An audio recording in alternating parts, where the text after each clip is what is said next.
آپ سوچتے ہو کہ ہر نعمت موجود ہے، پھر بے چینی کیوں ہے، پھر بے قراری کیوں ہے؟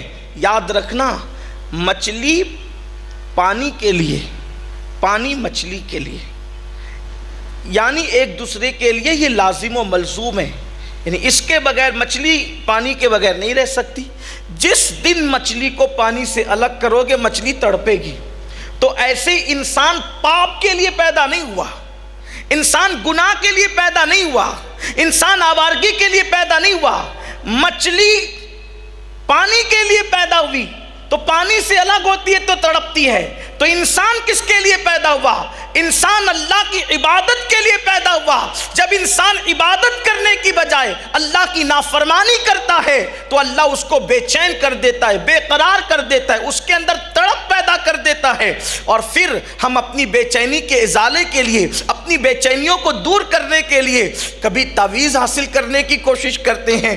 بڑی معذرت کے ساتھ، میں تعویذ کا مخالف آدمی نہیں ہوں، لیکن گناہ کر کے جن کے دل بے چین ہوئے، تعویذ کبھی ان کے دلوں کو سکون نہیں پہنچا سکتا، تعویذ کبھی ان کے دلوں کو قرار نہیں پہنچا سکتا۔ آج کون سا وہ گناہ ہے جو اپنی زندگی میں موجود نہیں؟ ہم گناہوں کے ڈگر پر چل نہیں رہے ہیں، بلکہ ہم گناہوں کے دلدل میں پھنس چکے ہیں۔ اللہ اکبر! اور پھر اس کا انجام بڑا بھیانک ہے۔ کون کون سے گناہ کا ذکر کیا جائے اور کتنے گناہوں کا ذکر کیا جائے؟ کون سا وہ انسان ہے جس نے اپنے آپ کو گناہوں سے بچا رکھا ہے؟ بڑی معذرت کے ساتھ، جو نیک کہلاتے ہیں وہ بھی گناہوں میں مبتلا ہیں، اور جو گنہگار کہلاتے ہیں ان کے تو گناہوں کا حال ہی کچھ عجیب ہے۔ اللہ اکبر! آئیے آپ کو بتاؤں، گناہ کوئی بھی ہو وہ انسان کو رسوا ہی کرے گا، گناہ کوئی بھی ہو وہ انسان کو ذلیل ہی کرے گا۔ ایک مرتبہ کا واقعہ ہے، ایک قافلہ جو ہے وہ حج کے لیے روانہ ہوا، اور جب قافلہ حج کے لیے روانہ ہوا تو ایک شخص کا انتقال ہو گیا۔ اب آپ اندازہ کریں، سفر حج میں اگر کسی کا انتقال ہو، اس سے بڑا خوش نصیب کون ہو سکتا ہے؟ اس لیے کہ جو سفر حج میں انتقال کرتا ہے، حدیث پاک میں آتا ہے کہ اللہ قیامت تک اس کا ہم شکل ایک فرشتہ پیدا کر دیتا ہے جو ہر سال اس کی طرف سے حج ادا کرتا ہے، اور اس کا ثواب اس کو ملتا ہے جو سفر حج میں انتقال کر گیا۔ بہت بڑی سعادت ہے حج کے سفر میں مرنا، لیکن سفر حج ہے، اور سفر حج میں ایک بندے کا انتقال ہو گیا ہے۔ اس کے بعد لوگوں نے سوچا، اس لیے کہ آج کے دور کی طرح لوگ فلائٹ سے تو نہیں جاتے تھے، جہازوں میں بھی لوگ بہت کم جاتے تھے، اکثر کھچروں کا سفر، گھوڑوں کا سفر، پیدل سفر لوگ مل جل کر قافلوں کی شکل میں کیا کرتے تھے۔ اب چونکہ مکہ دور تھا، مکہ المکرمہ دور ہونے کی وجہ سے وہ لوگ سوچتے ہیں کہ چلو یہیں پر قبر کھود کر کے اس بندے کو دفن کر دیتے ہیں اور پھر اپنا سفر آگے بڑھا لیتے ہیں۔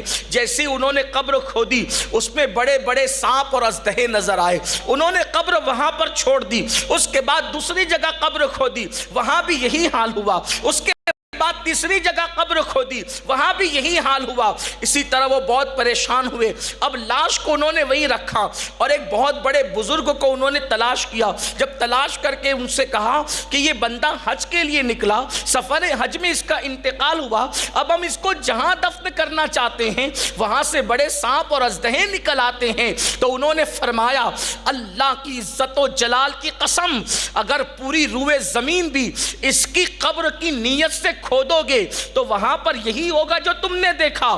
تو کہا اس کی وجہ کیا ہے؟ کہا اس کی وجہ یہ ہے کہ جب یہ ناپ تول کرتا تھا تو ناپ تول کے اندر کمی کیا کرتا تھا، اس لیے سفر حج میں مرنے کے بعد بھی عذاب قبر اس کا انتظار کر رہا ہے۔ میرے پیارے آقا صلی اللہ علیہ وآلہ وسلم کے پیارے دیوانوں، آپ اندازہ فرمائیں، گناہ کوئی بھی ہو وہ انسان کو ذلیل ہی کرتا ہے۔ ایک کفن چور نے ایک بزرگ کے ہاتھ پر توبہ کی، اور توبہ کرنے کے بعد جب وہ توبہ کر چکا تو بزرگ نے فرمایا، یہ بتاؤ کہ جب تم کفن چور تھے، تم لوگوں کا کفن چراتے تھے، تو یہ بتائیے کہ اس وقت تم نے جب لوگوں کی قبریں کھودی تو کتنوں کی کھودی؟ تو کہا میں نے تو سینکڑوں کی قبریں کھودی اور کفن نکالا۔ تو کہا سچ بتانا، تم نے سب مسلمانوں کی کھودی؟ کہا وہ سب کے سب مسلمان تھے۔